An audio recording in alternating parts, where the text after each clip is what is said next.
What's going on, guys? So today we're going to do another awesome Pokemon build from Mega Construx. And it is the Ivysaur I picked up a couple weeks ago while out of town. Been wanting to get to this for a little while, but Gundam builds and stuff have been getting in the way. I figure, why not? And they usually go pretty quick, and I do love these things so very much. So let's take a look at the box as usual. Pokemon Mega Construx. Build it! And you got a great shot of Ivysaur, looking all very Ivy-like there. Ivysaur. 6+. Hey, I'm right in the middle of that. 94 pieces, that seems to be kind of the average. And you got the number there. You got warning, choking hazard, tourniquet. Not going to bother reading that. And then you've got Pikachu. Come over here. You've got Ivysaur. Come to the top. You've got Build Beyond. Upside down. And come to the other side. And you've got Ivysaur. Looking awesome. Come to the back, and you've got Ivysaur. Oh, hey, there's an Ivysaur. You got Pokemon, and you got his little bitty area of ground and trees and stuff and things. And you come down here, and you get the obligatory please buy the Gyarados, because that's advertised on every single one. And of course, you have the previous Bulbasaur Pikachu fighting thing that we have looked at, gotta love it. And the big old Charizard, which I do have, and will build eventually. Then you got over here, sold separately, subject to... Seriously. 0 to 3-year-olds very, very unhappy, and Build Beyond at PlayMegaConstruct.com. Yay for that. Let's go ahead and rip the box open.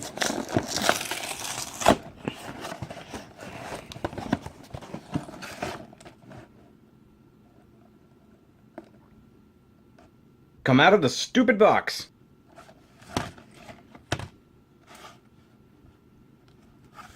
Seriously?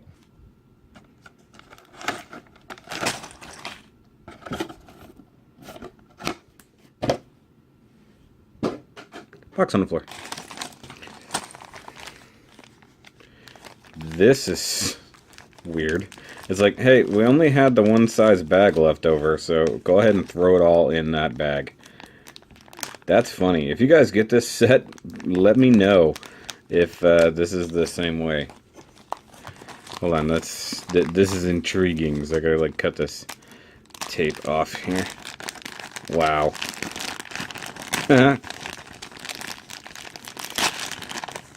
This huge bag for the smaller bag that's inside it with two extra pieces. Wow. I don't know what's going on there. I think somebody just forgot to put their thing together once the bag was sealed. Oh, by the way, Ivysaur parts. Hey, I see feet.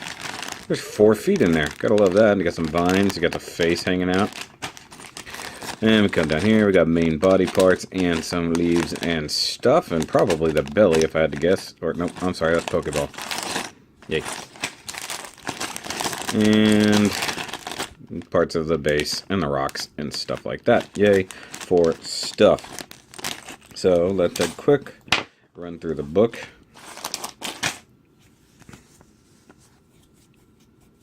It's very waxy. Or something on the bags is very waxy. I don't know. So, Ivysaur instructions. All your parts list as usual. And step by step. Day by day. All of this stuff happens. Yay for that. And of course, collect them all. Or catch them all, in fact. I do have a couple of spare little guys laying around, so I have the Abra and the Zubat also chilling out in my collections somewhere. Like I said, the contest has my room full of crap right now. So, let's go ahead and get this guy built. I actually kind of enjoy doing these, like, built time lapses. It's kind of fun for me.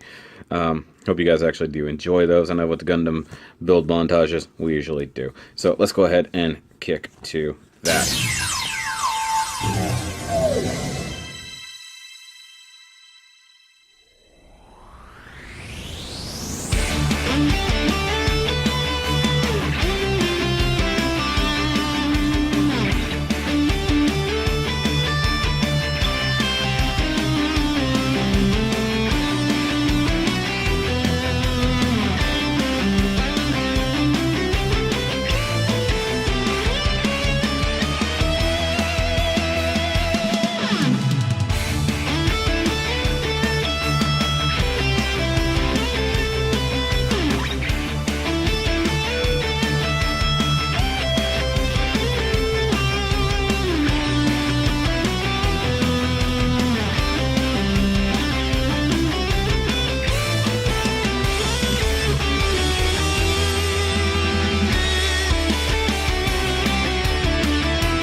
Alright guys, so that went about as quick as you think it did.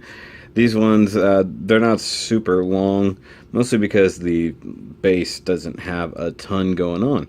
But the actual figure, the actual Pokemon, does. And it's actually looking pretty good. So let's take a pretty close look at our little buddy Ivysaur here. And he is definitely evolved form of Bulbasaur. This thing is actually really, really neat. They got their very nice temperograph face. He's got a much more serious look on his face than Bulbasaur. Bulbasaur tends to be a little bit happier than Ivysaur. So, yeah, looks pretty good. He's got the right shade of that kind of tealish blue color that he tends to come in. He's got his spots over here and there. He's even got his quintessential little ears hiding underneath the leaves here. So I think they actually did the ears backwards from what Bulbasaur does. So it actually looks like ears taking in sound. Gotta love that. Yeah, and this guy's got a little bit of weight to him. I want to see which one technically would weigh more, him or Wartortle. Wartortle's pretty hefty. But I like the fact he's got the little legs, and he has all 4 feet going on. You know, not all these Pokemon tend to have that. In fact, I don't think that the original Bulbasaur even has 4 feet. I think he's got 2 feet and 4 legs. But yeah, he looks pretty cool. He does have his vine whips up here, which are a little bit awkward because this one is curled way too tight. You see it comes up and over a little too harshly. But I like the fact they make these things out of rubber. Of course, it would be ridiculous trying to make them out of like segmented thingies that are actually movable, but you gotta love that. It's even got like the hard tip on there, so whap whap, you know. And the leaves do hinge up and down, although the main point of that is the flower pod on the back, which I think is just a straight paint color of all of the fire, or even like the tail of Eevee, stuff like that we've seen before. But they're just getting a lot of mileage out of those parts, and I really dig that. Now, if you poke one of these up a little too far, you pop that guy straight off. Now, I think maybe if there was something coming up and out of it a little bit higher, maybe raise this up just a tad, it'd probably stick on there a little bit better. Looks like it just has difficulty. This thing's slippery, by the way. Maybe if, I don't know. Let's do a tiny bit of experimentation here, guys. I had some spare parts left over, as usual. I need to look at the previous sets and see if I have... I do have a little green thingy. Hold on. Okay, so left over from the Bulbasaur set, there was one of these extra little green pieces. I want to stick that right there. And raise this up just a hair. Oh, look at that. Much better. And you can totally pull up that. So if you do have the Bulbasaur already, you could totally have an extra piece left over. Nice. I like it when a plan accidentally comes together like that. Now, if I get the vine whips to cooperate, if you want to, you can rotate them down. So you can have like that one coming forward. And I guess technically that one coming forward too. But this one looks better going up like so. So that's pretty good. The landmass here. Just the same kind of random pieces we've got there. That one's actually got some mold degradation right there in the middle. Yeah, just trees and some dark grass. And, of course, obligatory little Pokeball. Keep this away from your 3-year-olds. And let's see here. It actually rolled all the way off the floor. There we go. Yep, can't catch him. Oh, well.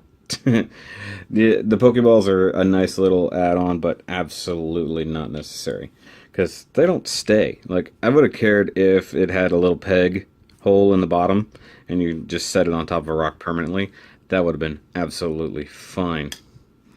So let's set him over here, and we're gonna pull out his original form. So of course, here's a good buddy Bulbasaur, the cute little planty man. And honestly, I really like the way this one was, because these vine whips are totally usable. I like that. And of course, if you don't want them, you can totally remove them so he doesn't actually have them going on. But I love his big smiling face. And for size comparison, there you go. He's significantly, like, almost double double in size and probably in weight as well. And you can see the very big difference in how the feet work there. Once again, wish I had multiple feet. And yeah, they got the color. Oh, I'm just going to drop this guy. They got the color aspect right. So this guy is a slightly darker shade of blue, just like he should be. And that is awesome. I do really wish that this stupid vine whip was a little bit stronger. But actually, you know what? Raising that up was honestly a very good idea, because you get way more out of those. Now he does not move his head. You can't really get any head articulation or anything like that. So everything else moves on the body. The legs move just as we've seen before. You can maybe make him crouch a little bit, lay a little bit flatter, or stand up a little bit taller. Honestly, he doesn't have a ton of options in that, but that's okay. These things are not necessarily action figures. But he looks pretty good. Now, just like with all the other things we've done so far, let's see if we can combine this with all of the rest of the landmass. And yeah, this is getting really, really big. I didn't even notice that this tree had fallen over.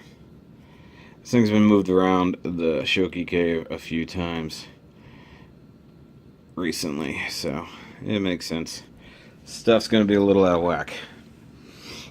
Alright, now what I might do is remove the Pikachu encounter off and do just the Pikachus versus the grass types. That might be a better way to do it. So let's go ahead and remove this here, since it wasn't really stuck on that significantly. Alright, so we'll set the fire versus water set to the back over here, and bring these in together. I'll bring in the land separately. Move Ivysaur off to the side. Now this is very, very different in the way of shaping, because they're offset in different directions. I mean, that might work, except Ivysaur is going to be way over here. So yeah, let's do it this way. It should be fairly easy to pull off. No pun intended. This Bulbasaur is going to be right there. Go ahead and set that way. Got this can go here, and we'll put this piece there, and that'll be decently strong. And we'll put Bulba where he's supposed to go, right here, and we'll get his buddy, his bigger buddy Ivysaur, kind of tucked in behind him here. Need something for him to stand on. That is one problem with some of these larger ones, is getting them in actual peg holes somewhere, because that's not necessarily planned into these. Okay, come on, big guy, let's get you in here somehow. That's a good spot right there. So he's sort of standing off the map a little bit, but that's okay. Here we go, set him in somehow. So we can get Bulbasaur and Ivysaur fighting together. I think that's pretty fun. Really do. That's actually pretty cool. So we've got the Pikachus attacking our friends over here. And really, this whole thing is shaping up very nicely. Although, okay, I was like, where did the other Pokeball go? That's pretty cool. It's like one giant battle in the surrounds here. Actually, that would work. I could eventually join things up like that. We have the giant Gyarados fighting Charizard right here, maybe. That would be a lot of fun, you know, getting this whole thing together. Let's see if I can tuck the Pokeball in here. There we go. That's awesome, guys. Now, if you guys like these reviews, which I think a lot of you really have lately, like these, make sure you leave a thumbs up on the video so I know that you actually really do appreciate it. And yeah, I will be giving away the starter sets. So the Charmander and the Squirtle and the Pikachu and versus the Bulbasaur. Those will be given away in my 1,000 subscribers video. Hopefully it will be up. Hopefully this will be up before I do that. So either way, it's a lot of fun, guys. I really do love these sets. They're still very, very affordable and stuff like that. And I cannot wait for the company to make even more of them. Mega Construx does a good job. I'm going to tuck this like right over in here. Find new spots to hide things. And of course, we still have plenty more Pokemon to choose from. So guys, if you're new here, make sure you like and subscribe. I want to thank my patrons, as always, Andy, John, Steve. You guys are great. And remember, as always, guys, go catch them all.